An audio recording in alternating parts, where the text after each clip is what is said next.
Hey guys, I'm gonna start a new format called minis. These are going to be smaller videos where we cover extra information about topics we already talked about, or just stuff that doesn't fit in a full-on episode. For the first mini, let's create a new effect to add to our potion. This time we are going to make a temporary stat boosting effect. So now our potion is going to restore our health and give us a temporary boost to one of our stats. We'll start by creating a new script that we're going to call StatBuff item effect. We'll make it extend from usable item effect and implement its abstract methods. We're gonna need a variable to hold how much we are going to boost our stat by, and another variable to determine the duration of the buff. There's a bunch of different ways to handle buffing several different stats. We can have a subclass for each stat that we want to buff, one to buff agility, another to buff strength, and so on.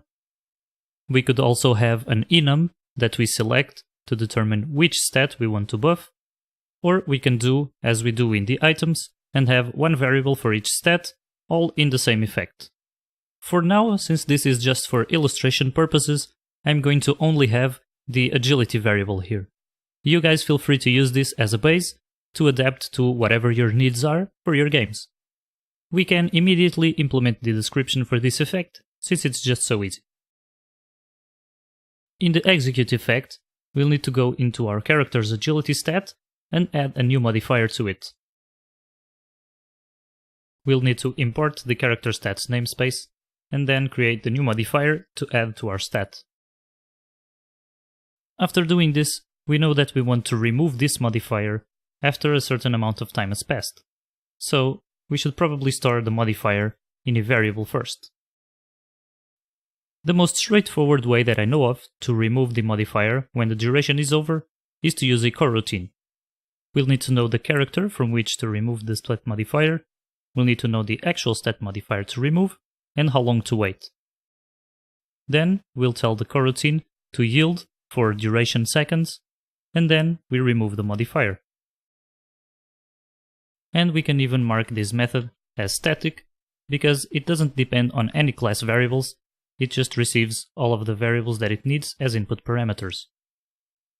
And now, in the execute effect method, after adding the modifier, we need to call the coroutine, and because coroutines need to be run on mono behaviors, and the only mono behavior we have access here is the character, then we'll do character.startCoroutine, giving it the remove buff coroutine and passing in the required parameters.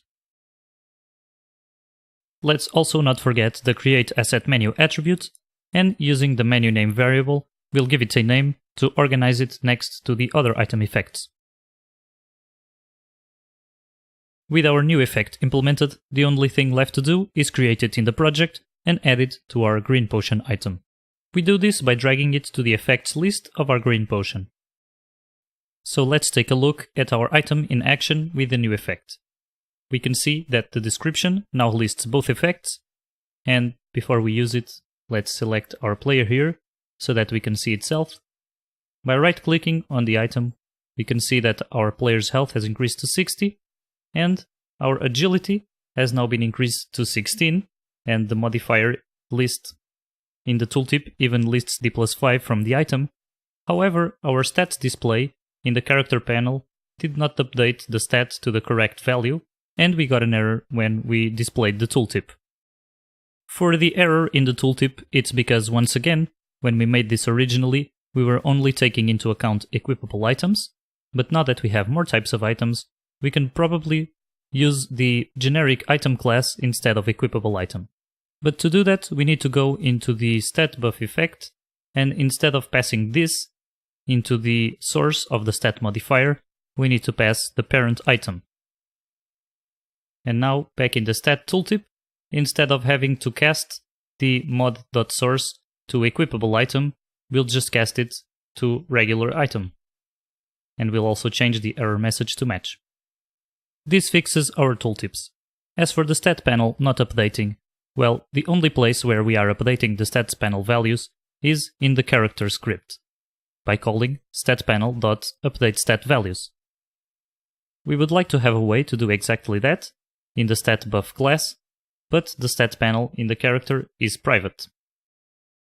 So the quickest way and easiest to do this is just create a public method in the character script that exposes exactly this line of code. And now with this method, we can go back to the statBuff class and just call character.updateStatValues. And we'll do the same when we remove the modifier. So let's try this again.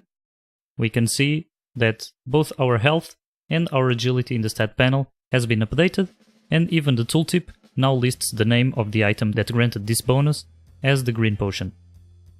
This has been the first mini. Let me know what you guys think in the comments, and I hope to see you in the next one.